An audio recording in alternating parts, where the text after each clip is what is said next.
Today we're talking about living life with no regrets and the victory of traveling by yourself. Stay tuned.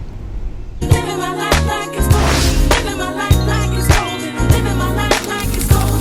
Living my life like it's golden. Living my life like it's golden. Living my life like it's golden. Living my life like it's golden. Greetings, welcome to Success with Etiquette. I'm Sean, and I create videos to help you walk with confidence, explore new places, and live life without regrets. If you're new here, consider subscribing. As I state in my opening, part of my mission is to help you live life with no regrets. What does that mean? And I thought about that for myself and how I operate. I was living life with no regrets before I even knew that there was a thing. I had no idea about living life with no regrets. But in retrospect, now that I'm mature and older, that's how I've always lived. And it's probably how you're living too, but don't realize it because you're just going about your life doing what you do. And let me start by saying this. I'm going to back up and share my story of how I moved to Washington, D.C. When I was in high school, I was in the Upward Bound program. Upward Bound prepared high school students for college. So on the weekends, we would go, and during the summer, we would go to classes at St. Louis University. And it was an excellent program. It exposed us to new perspectives, new people, and new environments. And part of the program, at the end of the program, you would take a trip. And this was the end of my junior year. I was going into my senior year. But the summer, we went to Washington, D.C. And I had been to Kansas City. I've been on a plane in maybe Arkansas, but I had never been to any place like Washington, D.C., you know, our nation's capital, the White House. And we took the bus. So I think we stayed a week, but we took a bus here.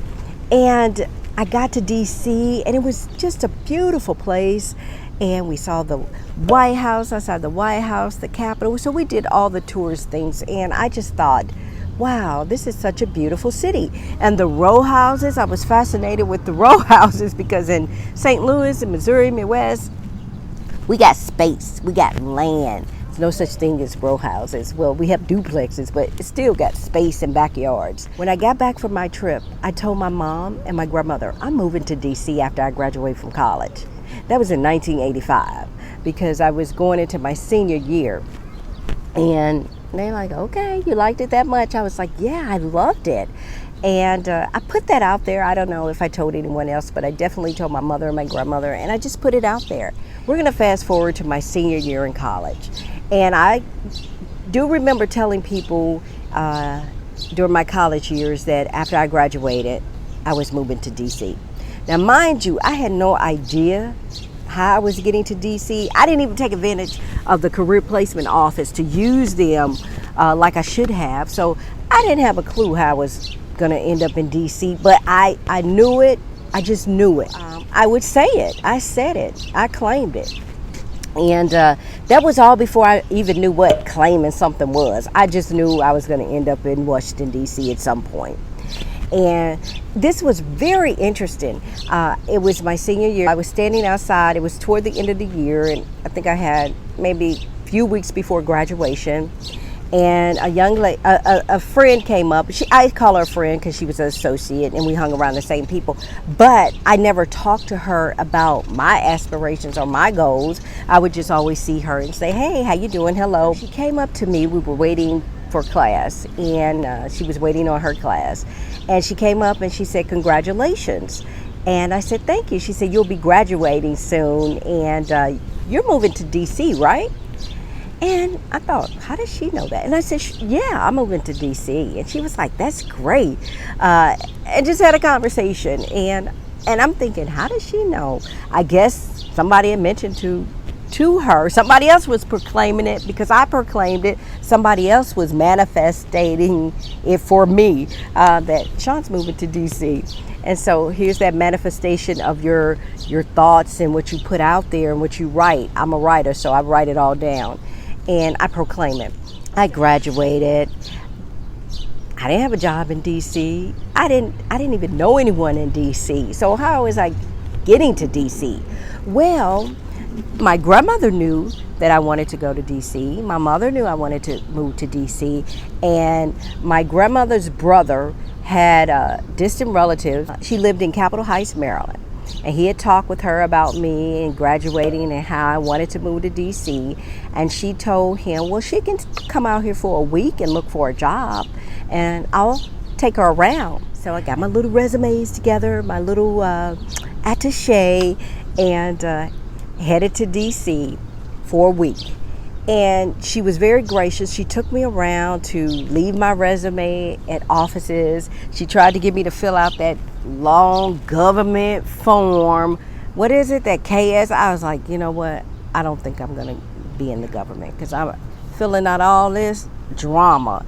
And anyway, but I did. She did take me around to places because my degree was in communications, mass communications, and emphasis on communications in terms of writing.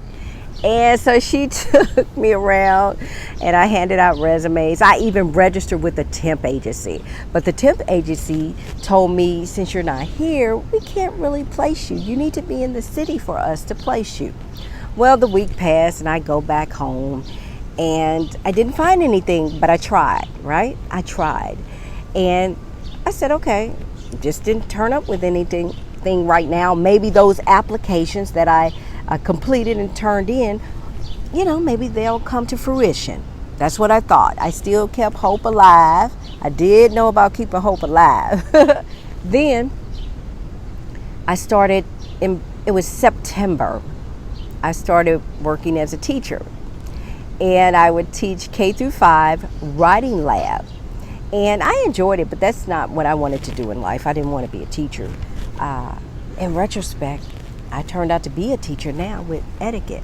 Anyway, but I enjoyed it while I was in the process of seeking employment. And one day I got a call. This was September, October, November. I got a call. My mother called me. I was at my grandmother's house. And my mother called me and she said, I need you to call my colleague. His name is Kevin. He needs your resume. He has a job for you. And I said, oh, okay. And she said, the job is in Washington, D.C. I was like, what? You're kidding. What? Ma, really? I was like, okay. Hung up. I called him. And he said, can you send me your resume? And I said, sure. And he said, the job is in Washington, D.C. I said, that works for me.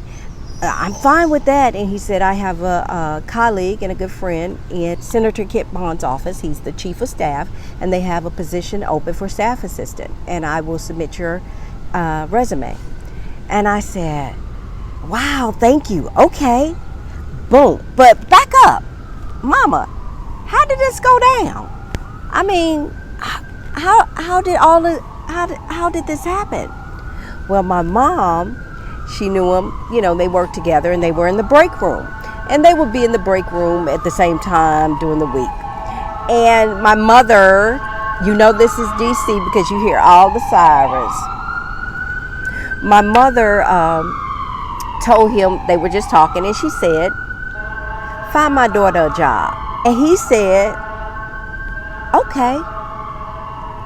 And he called her the next day and told her, I have a position for your daughter. He said, but there's one thing about it. There's one thing about it. And she said, what? He said, it's in Washington, D.C. Shut up. She wants to move to Washington, D.C. She's been talking about moving to Washington, D.C. since high school. I'm getting a little emotional because, wow, Mom always comes through. And that's how I ended up. But let me tell you that process. I wasn't just handed the job. It was an opportunity. But I was prepared. So he submitted my name for this job, and the local office, the local Senate office Senator Bond's local office contacted me and said, "We got your resume. We would like you to come in and take a writing test for us." Yes, because the position of staff assistant legislative correspondent, you're writing constituents form letters. So writing was required, and I said, okay. So I went to the local office, interviewed with them, and I took the writing test. They called me back and said, "You passed the writing test. We have our Washington, D.C. Legislative directors and legislative assistants coming to town, and we would like for you to interview with them." Okay. I interviewed, that was kind of a tough, interesting interview, telling me about Washington politics, and I interviewed with those staffers, and I thought it went well. It went well. And they said, "We will get back with you." They went back to Washington, D.C., and I believe it was a week I hadn't heard anything. And I said, hey, okay, I give people time. My mom, my dad said, give people time to make decisions. Okay. Then it was about 2 weeks before I heard anything. And when I heard back from them, the gentleman called from Washington, D.C. And at that point, I thought, I can't interview again. I'm not interviewing no more, because I've already interviewed with 3-4 people, took writing tests. If you can't tell by then, I'm just not the candidate for you. So when he called back and said, we have the job, the first thing I asked, do I have to interview again? He said, no, we're offering you the job. You're offering me the job. He said, yes. Can you start in 2 weeks? Yeah, I can start in 2 weeks. Yes. Yes. That's how I moved to Washington. That's how I got to Washington. And my cousin helped me pack up my suitcase. I had this big old, just bodacious, huge, the biggest suitcase in the bunch. I went shopping for work clothes. Me and my grandmother, we went shopping for me some work clothes. I put everything I owned in that suitcase. And my family gave me a party before I left, and they collected some money for me. And was I afraid? I didn't even think about it. I did not even think of fear at that time never crossed my mind, because it was a goal and something that I wanted to do and I had dreamed about, and I had put it out there that I was moving to DC, and this was really happening. It still makes me emotional, because I manifested that would happen before I even knew about manifestation. And there was, living life with no regrets. I wasn't going to turn down the opportunity. That didn't even cross my mind. No, I was going to move there, I didn't move there with anybody, and I didn't care at that point. This was a dream of mine. It was a goal, and it happened. I was prepared for it. They didn't give me anything. Yes, it was an opportunity, but I had to earn it. I took a writing test. I passed the writing test. I passed the interview, and those are appointed positions. So it's not like you go into an office, fill out an application to get a job at a congressional office. It doesn't work that way. People bring in their own people, and I qualified.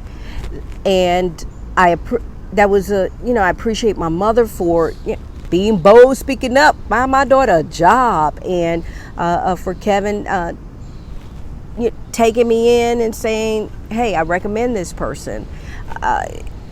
Reputation means everything. It does, even back then, and that's what I live off of. Word is bond, all of that. It means something. And I moved there, and I didn't know anyone. My parents didn't go with me. I moved to DC by myself. Got on that plane with my big old Pan Am bag. Boom, by myself. The lady who I had stayed with that week, I rented her basement apartment, and I was paying bills. I was getting a check, so I had to get everything in order by myself. I was an adult now, and the thing about that, I didn't know anyone. I didn't have any friends, And you do get that fear of doing things. Oh, I'm here by myself. I don't know anybody. I look strange if I do things by myself. Ooh, I look odd and weird. And I did go through those moments of feeling odd. I want to go to the movies, but I don't have anybody to go to the movies with me. What do I do? And I thought about it, and I said, Sean, you moved to D.C. by yourself, set up shop, paying bills, youngin', here on your own, doing things. You weren't afraid to move here. Why are you afraid to go to a movie by yourself? Well, I still didn't want to look weird, so I decided I'm going to the movie by myself, but I'm not going at night. I'm not going to be all up in the movies with the couples hugged up and everything, sitting there by myself. Alternatively, I'll go during the day. Here's what happened with that situation. I got the guts to go to the movie by myself during the day. I go in the movie and I'm thinking people are going to be staring at me because I'm by myself, and it's just me. I sit down. It's a guy. He's seated at the end of my row. Here's a lady. She comes up 3 seats down or 2. She's seated right there at the end. And I'm looking around. Guy over here got the whole row to himself. Somebody over here got the row, they're staggered by themselves. And I'm like, we're all in here by ourselves. I'm sitting up here concerned about what people think of me, and we're all in here by ourselves. And that taught me, girl, you have it in you. You moved here, you can do whatever you want to do by yourself. The victory of achieving this, traveling to DC by yourself, setting up your life, that's a victory. And that felt good. And whenever I get in those situations where I feel I need somebody to do something with me, for example, when I started my business, I thought, oh, I need a business partner. I need someone else to do this with me. Then I thought, that's a headache. And why do you think that way? You, again, moved here to DC by yourself, and you did quite well by yourself. Not saying that you don't have anybody else around you to help you, because we all do things and need assistance here and there. I just mean the initial, there is some fear in things that we do, and that's okay, but don't let it stagnate you passively. Sometimes it's good you have to sit back, think about what the next move, but don't let fear stagnate your life. And that's what I choose not to do. And another thing, I don't let other people put their fears on me, especially if they haven't done anything in terms of been anywhere. You hear that with traveling. Well, that's dangerous for women to go by themselves. Well, have you ever been? No, but okay. I'm going to let you know how that goes when I get back, okay?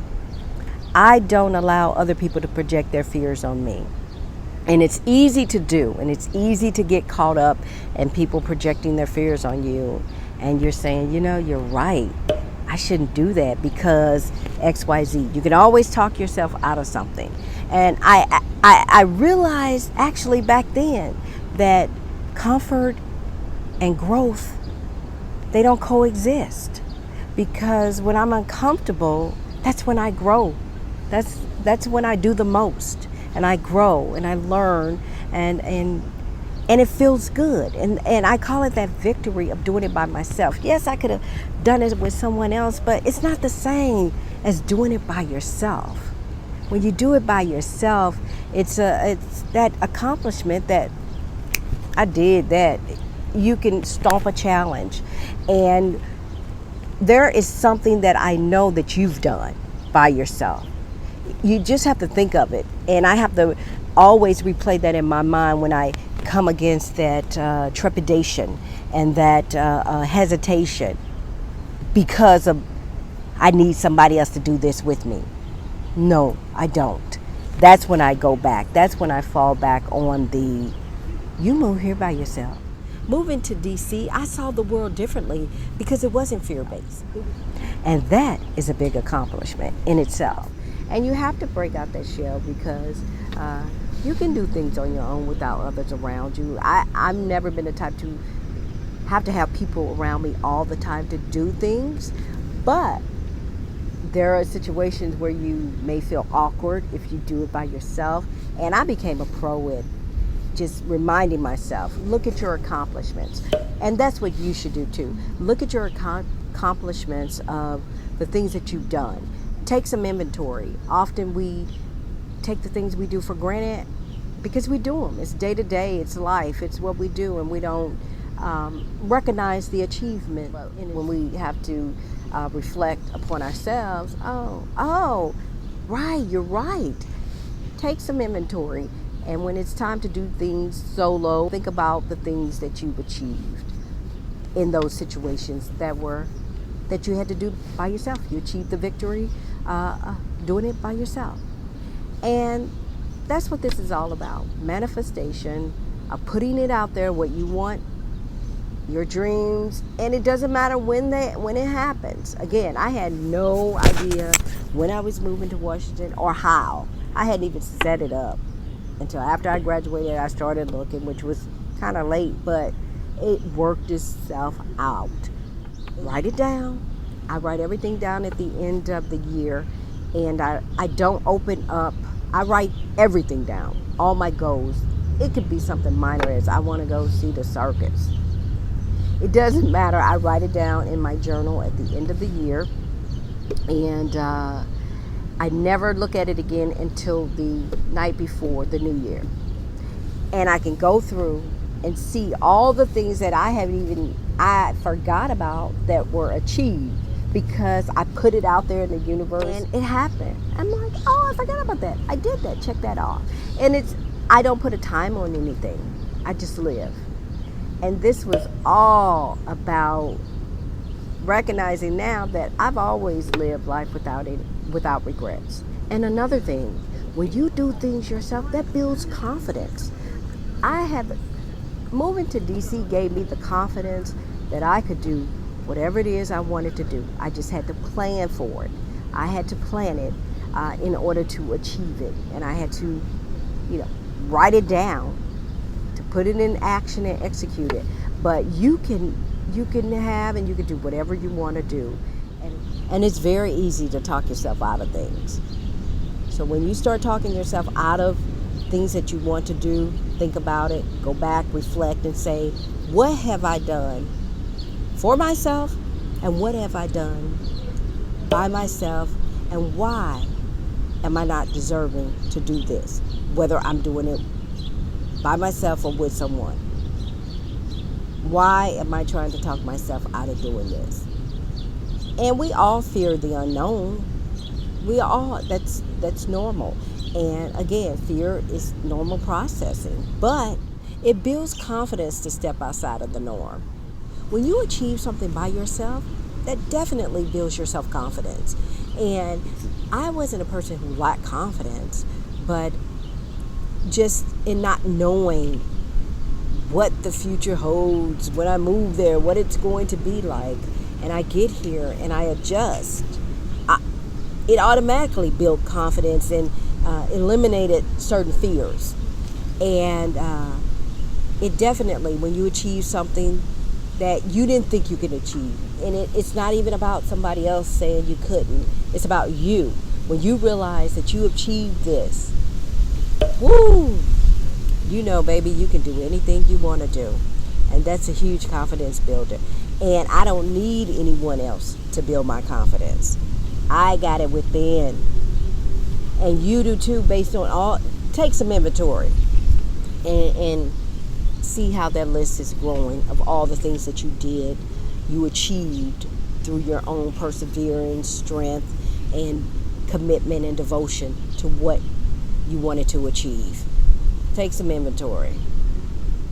How do you handle these situations? Question of the day. What have you been wanting to do but have not done because you don't have anyone else to do it with you? Leave me a comment below. I would like to know what do you want to do but you haven't done because you don't have anyone else to do it with you. Let's talk about it. Leave me a comment. Here's something that's dynamic. I went home one summer and I was going through the photo albums and I came across pictures from my Washington, D.C. Upward Bound trip. And I'm seated I'm seated on a fountain, and Ronald, he's seated next to me and his head is on my shoulder. And there's a street sign that says East Capitol. Well, I live on Constitution. At the time, I was living on Constitution, which is a block over from East Capitol. And how many years ago was that? Never had an idea that I would be living on Constitution. I pass East Capitol every day. It's Capitol Hill. And it just was fate. It was meant to be. I put it out there and it happened. And if I have that picture, I still have that picture. I brought it back to DC with me. If I can pull it out, I'm going to post it so you can see it. And as my dad always says, be careful of what you wish for. You just might get it. Well, I got it, and I'm happy that I got it. My next video will be about my first solo trip. It was in the United States, but again, this was something I manifested as a child. You hear me? I manifested with a 45 record. Yes, I'm that old where I had a 45.